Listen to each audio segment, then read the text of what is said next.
Please visit mysteryshows.com for over 50,000 old-time radio shows.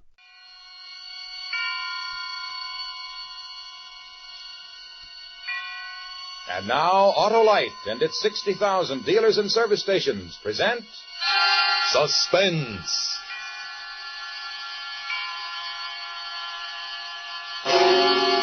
Tonight, Autolite brings you the Academy Award nominee, Miss Jane Wyman, in a dramatization of the outstanding mystery novel, Catch Me If You Can. A suspense play produced and directed by Anton M. Leader.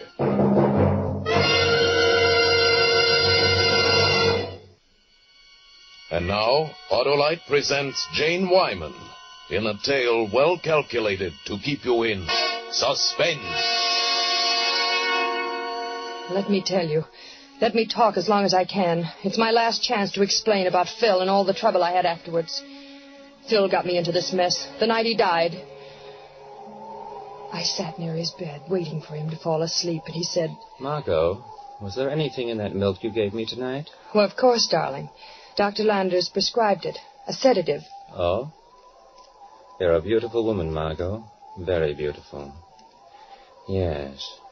He was taking so long to fall asleep. It was already after 3 in the morning. I listened to the wind. Phil and I were all alone, stuck in that godforsaken mountain inn, ever since he fell ill just before Labor Day. There we were, 10,000 feet above sea level, not a soul for miles. The fall season was over and all the other guests were gone, and even Joe, who owns the inn, had gone down to Leadfield to get his winter supplies. Oh, I shivered thinking of the dark, ragged, lonesome mountains outside, and Phil opened his eyes again. You're a good actress, Margot. Better off the stage than you were on, I expect. But I know you're fed up with our marriage. Have been ever since I became ill. I haven't complained, Phil. No, it wouldn't fit the part. But you feel trapped out here in Colorado, don't you? You'd rather be in New York. I wonder, Margot, those pills you put on my lunch tray last week, they weren't my regular vitamin pills. Maybe you want your freedom and my money enough to poison me. Don't be ridiculous, Phil. Well, anyway, I didn't take them. I hid them with a note saying that you tried to give them to me. Then I called a friend of mine, long distance, an old friend. Who? A detective named Rocky Rhodes. Rocky and I both stayed at this inn one summer. And what did you tell this Rocky? Never mind what I told him. Just remember, he's due here tonight or in the morning. A detective. Phil, you're a fool. I want a divorce, Margot. You do? Yes, without any strings. Those pills are Exhibit A, if they're poison. Blackmail. Phil, darling, if you want a divorce, you can have it without threatening me. You'll sign the papers tomorrow? Of course, darling. I only want to make you happy. But now go to sleep, Phil.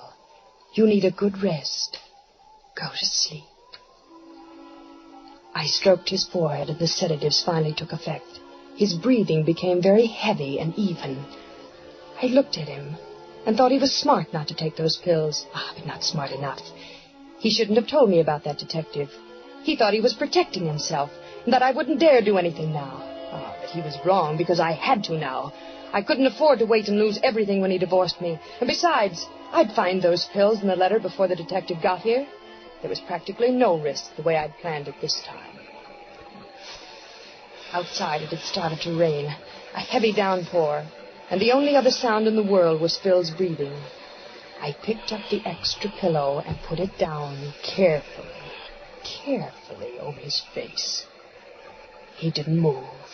I pressed the pillow down on the side so that no air could get in, no air at all, and held it there a long time. Once the pillow shook a little when Phil's head moved, and once there was a gurgling sound. And that was all. When I lifted the pillow and took it back in its place, the job was done. Everything I ever wanted, money and freedom, was right in my hands. Phil was dead. Dead of a heart attack, Dr. Landers would say. Oh, but wait a minute. Unless someone found those pills with the note from Phil. Phil hadn't died of poison, so I was safe. But there would be questions. Questions I didn't want to have asked. I had to find those pills myself. I started to search. First, the pillow under Phil's head. No. Then the nightstand beside his bed. and the desk under the window. No. Where could he have hidden it? After all... The bell. Could it be Phil's detective already? Rocky Roads? I'll have to be very careful. Just a minute. I'm coming. Just a minute.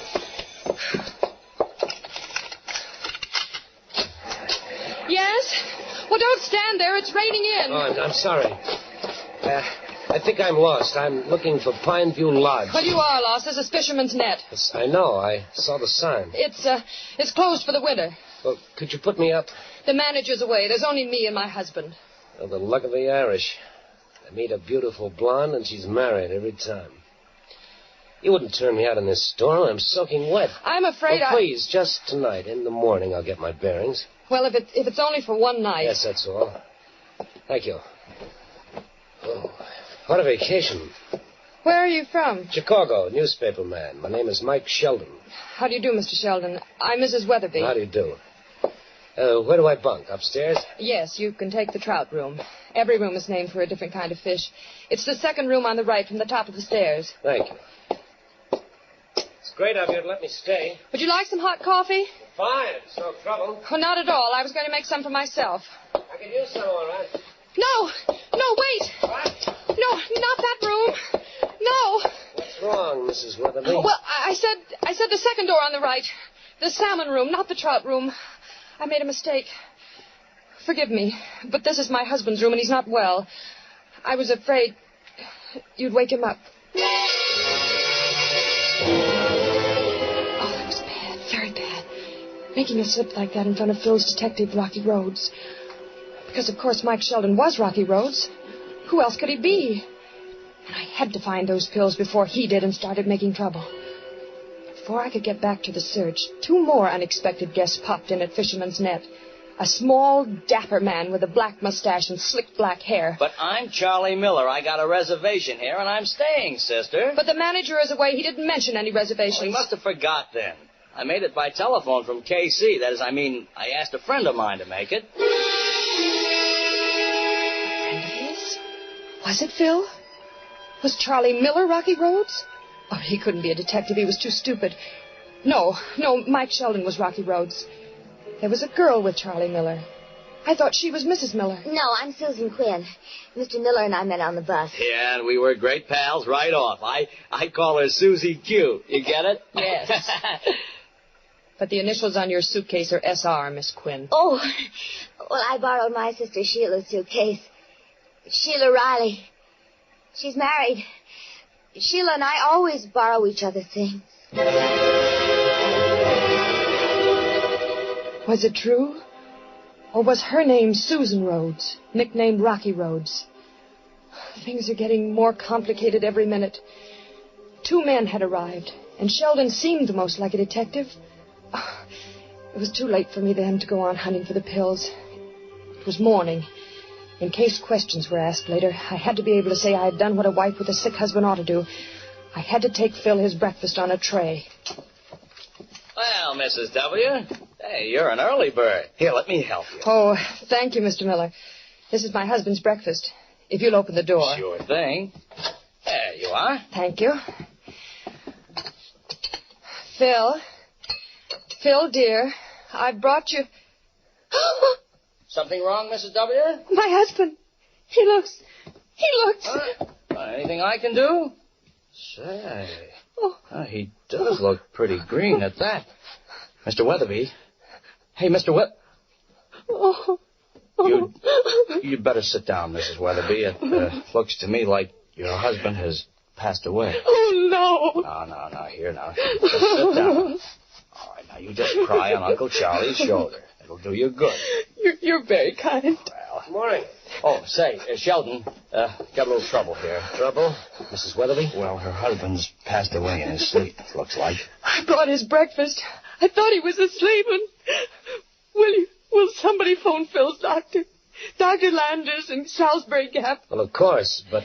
Excuse me, I'm afraid I better go to my room.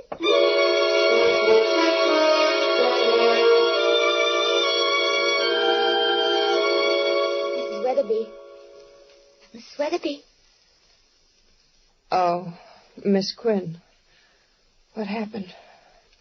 Have I been asleep? Well, when you got to your room, you fainted. I still feel rather faint. I brought you some brandy. Could you drink a little? Not now. I couldn't. Where's Mr. Miller and Mr. Sheldon? They're moving your husband's body. No, they mustn't. Well, Dr. Landers told Mike to on the phone. The rain turned to snow during the night, and he won't be able to get here because of the storm. Not until the snowplow gets through. So he thought it best we put Mr. Weatherby... Not outdoors? No. There's a hillside cellar out back. Oh, yes. What else did Dr. Landers say about Phil? He said it must have been a heart attack. Oh. And that you have nothing in the world with which to reproach yourself. He's sure you did everything you could.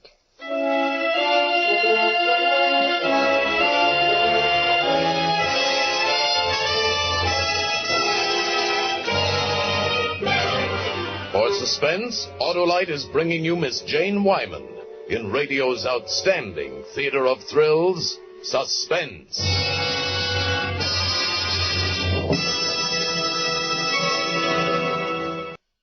And now, Autolite brings back to our Hollywood soundstage Miss Jane Wyman as Margot in Catch Me If You Can, a tale well calculated to keep you in suspense.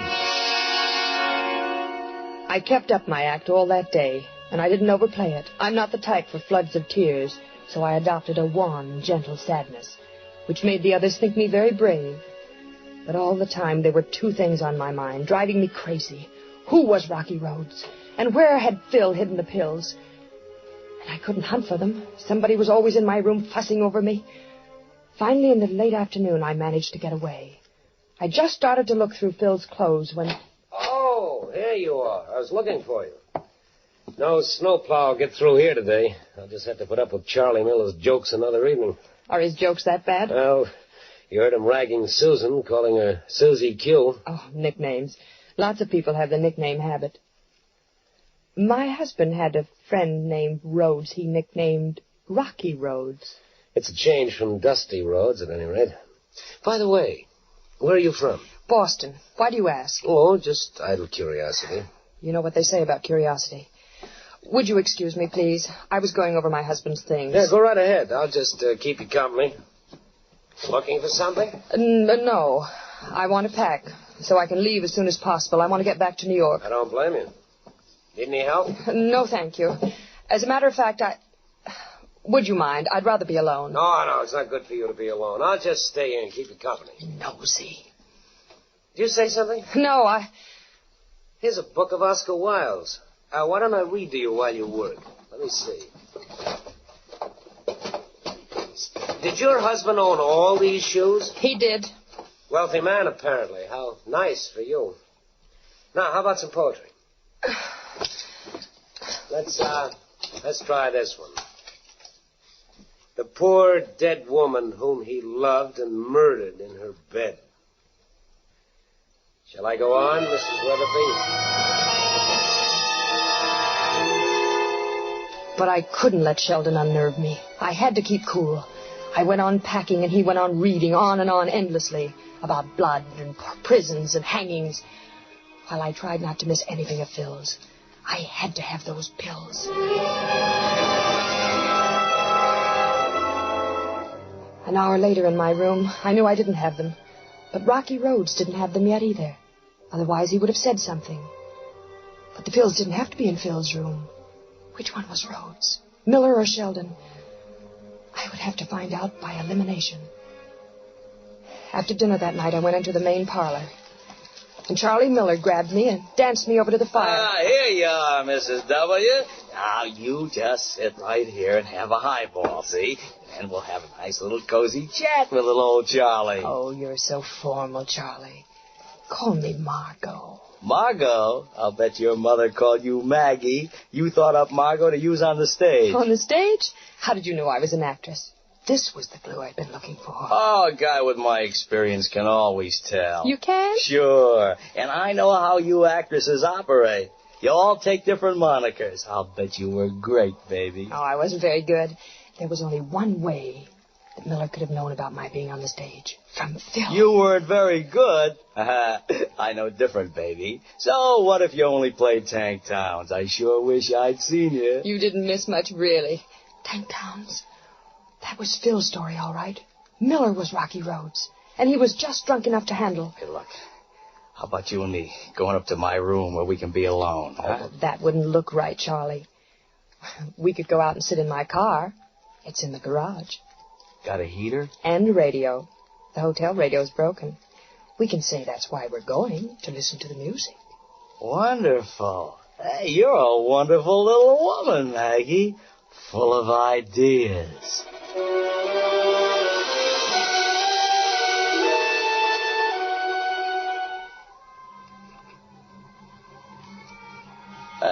Not a bad little wagon, baby, but this front seat is so full of steering wheel. Now, let's get in the back. Oh, it doesn't heat as well in the back. How about a drink? You first. Okay, right out of the bottle. Oh, boy, this is what I call living. Music, plenty of bourbon, and a beautiful blonde. Never saw such a beautiful blonde. Can you give Charlie a kiss? Oh, wow. Sweeter than molasses. Let's get warm enough now, baby. Plenty warm. Could turn off that heater. I'm still a little cold, Charlie. Huh? Just stay close to me. In a minute, we'll turn it off. Then slowly he sagged against me, and his head fell on my shoulder, and when I pushed him away, he fell forward against the steering wheel. I hope nobody heard that. I gotta get out of here before it gets me, too.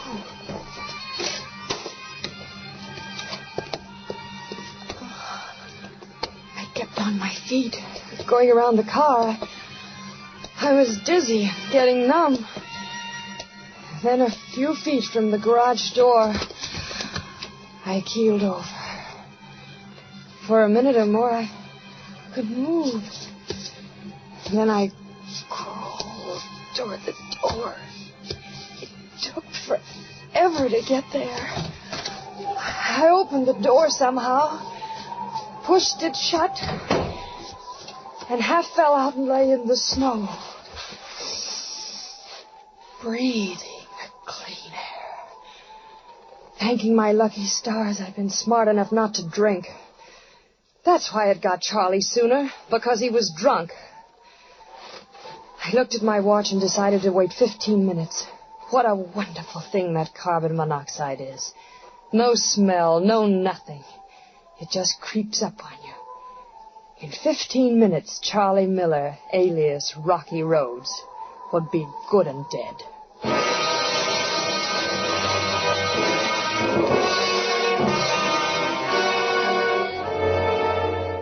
He was dead, all right. When they found us, they carried me into the house and gave me a drink and put me to bed. I went right to sleep knowing Rocky Rhodes was dead. When I woke up, I remembered the car key. I had said Charlie started the car, but somebody might think to check the key for fingerprints and find mine. I put on a fur coat over my nightgown and ran all the way to the garage. I got in the car, reached for the keys, and they weren't there. Why? Why would anybody take my keys? And who would take them? Rocky Rhodes? No, he was dead. But was he? Had I killed the wrong man? I don't know how I ever got through breakfast. That's too bad about Charlie, Margot. Stop worrying about it. It wasn't your fault. You look tired. You want to take a walk? Get some fresh air? I don't feel up to it. I was planning to go up to that lookout cabin on the peak. No. I'm too lazy for that. I mean a short walk. Is it a long climb, Mrs. Weatherby? Long and steep, believe me. I only made it up there once. But my husband used to go there often. I guess a good climb will do me good. Think I'll try it alone. Bye. I'll be back before dark. Bye. Be careful, Susan. I didn't even hear her leave. I was thinking about Phil's walk to the lookout cabin. There was where he'd hidden the pills. I knew it. I knew it in my bones. Why hadn't I thought of it before? Oh, I'd have to hurry. I couldn't let anyone find those pills except me. I managed to get away from the men and slipped out by the back door without being seen.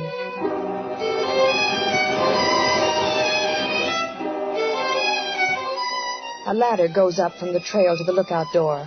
The door of the cabin stood open. I climbed the ladder quietly and stepped in and saw Susan on the other side of the room near the door to the balcony. She was holding an envelope attached to a card, and she was reading the card. And suddenly, definitely, I knew.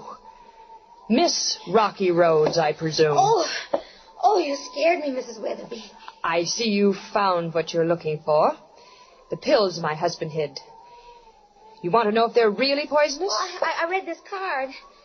Is it some kind of a joke? Oh, no, it's no joke. One of them would kill a man. But that's not what killed Phil. I smothered him with a pillow. You didn't know that, did you? Oh, you shouldn't be telling me this.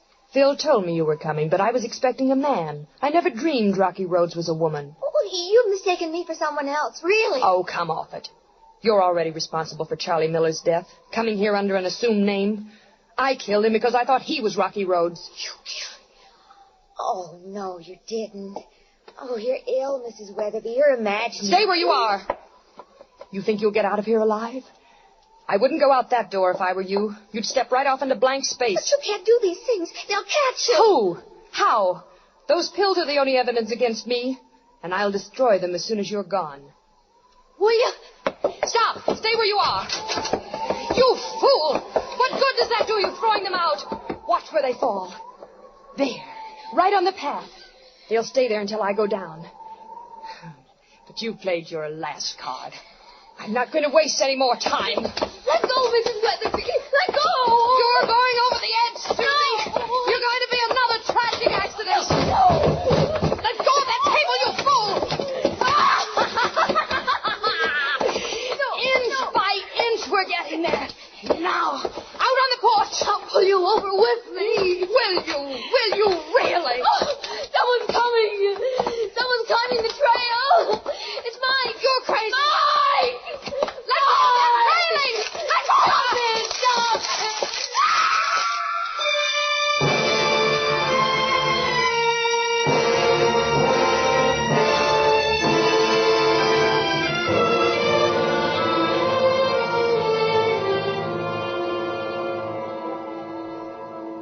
I remember falling, then a sharp pain. Then I don't remember any more until I woke up here in the snow and found you bending over me. Who are you? Where did you come from? I just came up from the village, Mrs. Weatherby. We know the whole story. The whole story? Now, just take it easy, Mrs. Weatherby. I know.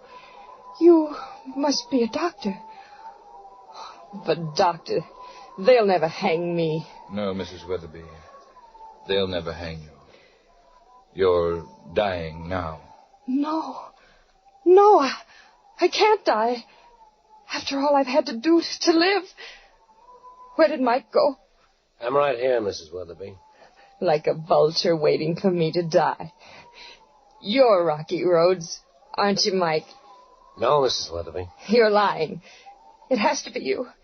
I killed Charlie, and he wasn't Rocky Roads. And Susan wasn't. You have to be. I have to know. I have to kill Rocky, or I've done it all for nothing. Rocky Roads mustn't find those poison pills. Your husband didn't die from poison, Mrs. Weatherby. So you would have been safe even if the pills were found. But Rocky Roads... None of those people was Rocky Roads. Your own guilt made you suspicious of everything they did. But there must be a Rocky Roads. Phil said there was. There has to be a Rocky Road. Is she dead, Doctor? I'm afraid she is. And there I was being sorry for her husband being dead. Just think, she killed her husband and one of us, and none of us would ever have known it if she hadn't told Susan all about it in the cabin. It was good of you to get here so fast, Doctor. Well, I'd have gotten here sooner if it hadn't been for the blizzard, and maybe none of this would have happened. By the way, I'm not a doctor, Mr. Sheldon. My name is Rhodes. Rocky Rhodes.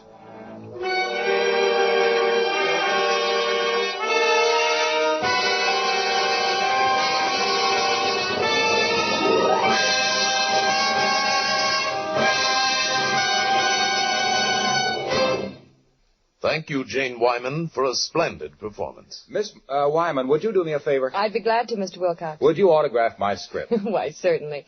What shall I write? Well, why not just write to ALRSP Wilcox from Jane Wyman? ALRSP? What does that stand for? Auto light resistor spark plugs. Oh, of course. I should have known. A plug for plugs. Why, sure. Well, ALRSP it is. There. How's that? Thank you. And did you know, Miss Wyman, that besides Autolite resistor spark plugs, Autolite makes over 400 other products for cars, trucks, airplanes, and boats in 28 Autolite plants from coast to coast. Autolite makes complete electrical systems for many makes of America's finest cars, batteries, generators, starting motors, coils, distributors, all ignition engineered to meet the highest standards of leading automotive engineers. So, folks, tomorrow, treat your car to an expert motor tune-up. Visit your local Autolite service station listed in your classified telephone directory or the dealer who sells your make of car. And be sure to specify original factory parts. You're right with Autolite.